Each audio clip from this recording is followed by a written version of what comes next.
Y estamos listos para nuestra sección de migración, aquí es donde usted puede hacer todas las dudas o consultas que usted tenga, porque el experto se encuentra con nosotros y queremos darle los buenos días y feliz inicio de semana a Heriberto Rivera. ¿Cómo está, Heriberto? Bienvenido a Hola. Buenos días, ¿cómo estás, Dani? Un placer de estar contigo. Igualmente, Heriberto, y sobre todo hablar de un tema tan importante. Yo sé que el año todavía no ha terminado y muchas personas tal vez tenían la ilusión o la meta de poder tener su visa. Así que ahora vamos a hablar de esos problemas y errores al proceso de hacer la visa de turista. Comencemos hablando de por qué no se debe de llenar ese formulario en español, porque algunas personas dirán, yo tal vez hablo español, sé muy bien el español. ¿Cuál es el problema que podemos encontrar en este momento? Mira, Dani, antes de contestar tu pregunta, quiero enfatizar el problema que yo estoy viendo en mi oficina de personas que están aplicando para la visa. Llegan y nos explican un proceso que hicieron, le negaron la visa y nos damos cuenta de un sinnúmero de errores que cometieron ciertas oficinas que llenaron sus formularios. Entonces, hoy vamos a enumerar parte de esos errores. El tiempo no va a dar porque son tantos errores los que cometen las personas. Y quiero enfatizar que todas las personas que lo barato sale caro. Es una inversión la que se está haciendo y hay muchas oficinas en El Salvador que han nacido de diferentes empleados que trabajaban en otras oficinas y creen que, quieren hacer lucro de este proceso y en el proceso están afectando a muchas personas que aplican para la visa, porque no solamente es saber llenar un formulario y hacerlo mal, es hacerlo correctamente. Entonces la pregunta que me hiciste es ¿por qué no se debe hacer en español? La Embajada Americana en su página web dice lo siguiente, y estoy palabra por palabra lo que dice en la página web. Dice, todas las preguntas deben responderse en inglés utilizando únicamente caracteres del idioma inglés, excepto cuando se pide que se proporcione el nombre de la persona, el nombre completo en su alfabeto nativo. Entonces, todas las preguntas que pueden ir en inglés deben ir en inglés. Y a eso es lo que yo le enfatizo a las personas cuando muchos llegan a mi oficina. Mire, le hicieron el formulario en inglés o en español, pero no saben cómo se lo hicieron. La mayoría la hacen en español porque no hablan inglés. Ok, y a veces nosotros tenemos esas dudas y por eso necesitamos a un experto o a un buen asesor, ¿verdad? Hacerlo al azar, así como usted lo estaba mencionando, es un grave error. Tal vez es algo que necesitamos, que invertimos dinero también en eso, no lo podemos negar y quisiéramos una respuesta afirmativa, por eso tenemos que hacer bien el proceso. Hablemos también de un error que sucede y es bastante común, de poder confirmar el formulario muchísimo tiempo antes de la entrevista. Mira, vemos ese error que se ha cometido tantas veces, especialmente antes de la pandemia se consiguió una cita bastante rápido en la embajada americana, no había tantos retrasos. Vino la pandemia, cerraron la embajada por muchos meses y empezaron a retrasarse los procesos de citas que nosotros hicimos a principios de enero del 2020 o fin de 2019, que eran para tal vez marzo o abril del 2020, tuvieron su cita 2 años después las personas.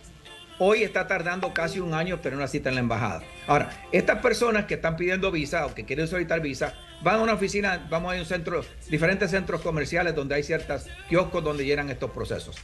Le llenan el proceso de visa y vienen en el momento lo confirman, pero la cita salió ahora para septiembre o agosto, septiembre del año que viene y lo estamos confirmando en septiembre o octubre, 10 meses antes. ¿Cuál es el problema? El problema es que muchas cosas pueden cambiar en la vida de uno. El salario, la dirección, puedes haber cambiado de trabajo, de empleo o así por el estilo. Entonces es importante poder actualizar ese formulario antes de ir a la embajada. Hemos visto clientes que la cita la tenían para, digamos, abril de 2020 o a marzo del 2020, pero la embajada cerraron y esa cita la retrasaron por año y medio, 2 años. Y fueron a la embajada con el formulario que le actualizaron 2 años atrás. Eso es un grave error, no actualizaron, muchos habían dejado sus trabajos, no tenían el mismo salario, bueno, tantas cosas en ese formulario antes de ir a la embajada. ¿Y sabes qué le dicen? Porque estas personas se han acercado a estas oficinas y le dicen que la embajada no permite que se cambie el formulario, y eso no es cierto. Hay un procedimiento para poderlo actualizar aunque haya sido confirmado.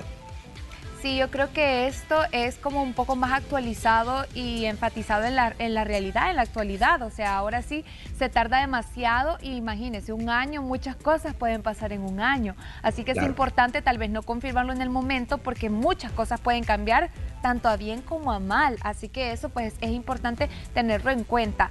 También hablemos de la importancia de poder revisar este formulario y sobre todo tener una copia de él. Es triste. Mira, cometemos errores. Los hacemos en la oficina cuando digitamos errores de dedo o algo así por el estilo. Y en la mayoría de las oficinas que hacen estos procesos en El Salvador, no entregan una copia del formulario. Lo que le entregan es la hoja de código de barra que se lleva a la embajada americana y la persona no la puede leer porque lo único que la puede leer es el consulado, el código de barra, lo leen y aparece todos esos datos en la base de datos de la sección consular. Pero cuando uno digitó este formulario, puede ser unas 7 u 8 páginas, tal vez más o menos, por ahí está, 5 a 8 páginas. Y esas 8 páginas es donde uno debe revisar ese formulario. Y nosotros en la oficina le entregamos una copia del formulario a cada persona para que lo revise, que chequee su nombre, que chequee su fecha de nacimiento, que otras, si hemos hecho la descripción de ellos en inglés, pero que chequeen si saben inglés, si están de acuerdo con lo que hemos dicho, le explicamos en español lo que decimos. Pero la mayoría de la gente va ciegas a la sección consular, no ha verificado su formulario, ni saben cuántos días van a viajar o qué fecha van a viajar, porque ellos le dijeron a la persona que lo digitó, pero la persona pudo haber cambiado esa fecha. Y otros errores que se cometen al llenar el formulario, que las personas no se dan cuenta que ellos cometieron ese error y terminan teniendo problemas. Un error que te puedo hablar, que lo tengo aquí como ejemplo, y esto fue un caso real. La persona fue a la embajada americana, el cónsul le pregunta su salario y le dijo, yo gano $2,000 mensuales. Y el cónsul le pregunta, ¿y por qué aquí dice 200? Ese error de un cero le costó la visa a esta persona, porque él no verificó su formulario y la persona que digitó el formulario, en vez de escribir 2,000, escribió 200. Le faltó ese cero y le causó problemas. Pero hemos visto tantos errores en los formularios. Es triste los errores que uno ve en estos formularios cuando las personas ya han ido a la embajada y le niegan la visa. Y aunque que algo que quiero enfatizar, a nadie le puedo garantizar la visa. El que yo la prepare no le garantiza porque el que toma la decisión es el cónsul. Pero si uno va con un proceso correctamente hecho, el formulario correcto, tiene mejor oportunidad que si fue hecho mal. Exactamente, Heriberto, y bueno, sobre todo cuando nosotros hablamos de la importancia del formulario, se nos vienen muchas dudas a la mente, no queremos fallar en nada, también porque ya hemos escuchado algunos casos, tal cual usted lo estaba mencionando también, yo he escuchado varios también que por una palabrita, por un lugar, pues lastimosamente la persona ha perdido el dinero y la oportunidad de poder tener su visa de turista. Así que háblenos un poquito, Heriberto, de cuál cree usted que podría llegar a ser la pregunta más importante dentro del formulario y por qué. Todas las preguntas son importantes, pero para mí la más importante es donde uno describe a qué se dedica. ¿Qué hago yo? ¿Qué negocio tengo? ¿Qué trabajo hago relacionado a mi profesión y así por el estilo? La pregunta dice en inglés, briefly describe your duties. Brevemente describe quién eres tú, a qué te dedicas. En la mayoría de los casos, esa pregunta la siguen digitando en español porque la persona que hace este proceso no habla inglés. Y usualmente usan una palabra, no una, 2 o 3 oraciones dando la esencia de lo que se dedica a uno. Y ahí yo le llamo ese formulario el currículum ante el cónsul. Uno debe explicar ahí en esa pregunta 1 o 2 oraciones o 2 o 3 oraciones explicando quién es uno, a qué se dedica. No solamente, por ejemplo, decir yo soy ganadero y pongo ahí I'm a cattleman en inglés, o te ponen ganadero solamente o agricultor y ganadero. Eso como cónsul no me dice nada. Pero si tú vienes y explicas, yo soy agricultor y ganadero, tengo tanto terreno, también tengo tantas cabezas de ganado, produzco tantas botellas de leche mensualmente, hago productos lácteos. En esa palabra explicarlo, a qué se dedica uno, porque tiene mucho que ver. Una persona que tiene 5 vaquitas a una persona que tiene 50. Entonces, uno explicarlo en ese formulario a qué se dedica. Si tú eres un abogado, puedes explicar, yo soy abogado y notario, si eres notario. Tengo mi oficina jurídica donde hago estos procesos. Entonces, explicar en detalle allí, en inglés entendible, la esencia de lo que tú te dedicas para que el cónsul lo tenga en cuenta. Ahora, en ese aspecto también muchos utilizan traducciones de Google. El Google Translator, el cual a veces, en buen salvadoreño, disculpen la palabra, hemos visto tantas burradas en traducciones en ese formulario, que yo la leo, yo ni entiendo lo que dice en inglés. Entonces hay que tener mucho cuidado qué presentamos en ese formulario, porque ahí se cometen muchos errores. Entonces es ahí describirse uno en unas 2 o 3 oraciones la esencia de lo que uno se dedica y tener mucho cuidado. Y por ejemplo, aquí puse un ejemplo también. La palabra, por ejemplo, visitador médico. La he visto muchas veces traducida a health visitor, y eso es completamente incorrecto. La traducción correcta es pharmaceutical salesman o saleswoman, muy diferente a lo que dice en español visitador médico. Entonces, ahí es donde uno tiene que tener cuidado al presentar este formulario. Ok, ahí estamos escuchando. Estos son algunos de los consejos que comúnmente se puede ver como un error y que nosotros pues podemos tomar en cuenta antes de mandar ese formulario. Ahora hablemos, Heriberto, de la importancia de no cambiar esta información digitada en formularios anteriores. Mira, cuando uno somete un formulario a la Embajada Americana, toda esa información quedó en la base de datos del Departamento de Estado. Entonces yo fui a la embajada en 2016 y le dije al cónsul allí, mencioné, yo tengo 2 hijos en Estados Unidos que están indocumentados, o un hijo que está indocumentado, o alguna información. Van a otra oficina 3 años después y le recomiendan al cliente, mire, si dice eso le va a causar problemas, no debería decir que tiene hijos ilegales en Estados Unidos. Yo a nadie le recomiendo, recomendar omitir información es cometer fraude.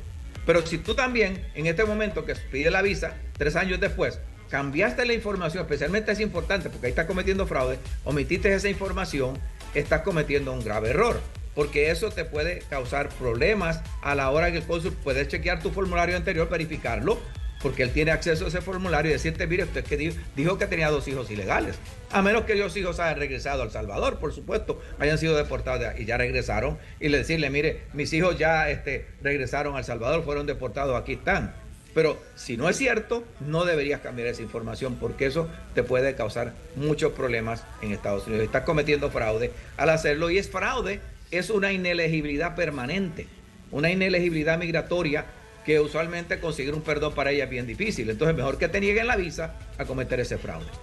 Ok, bueno, también me imagino que al decir que no podemos omitir ciertas cosas, tampoco podemos omitir, digamos, deportaciones, ilegalidades, o también si hemos sido detenidos por las autoridades. Todo esto, a veces en algunos lugares nos pueden decir, sí, omítalo, pero después tenemos problemas. Heriberto, vamos a hacer una pequeña pausa para que todos los televidentes tengan el tiempo de poder formular sus preguntas, enviarlas a través del WhatsApp de El Salvador y bueno, con su ayuda poder contestarlas. Así que vamos a ir a esta pequeña pausa, vamos a hacer una pausa en la sección de migración, pero muy pronto regresamos, ¿le parece? Claro, aquí estoy pendiente, muchas gracias. Perfecto, muchísimas gracias, Heriberto. Con eso nosotros vamos a hacer una pausa, pero vamos a continuar con más de Hola.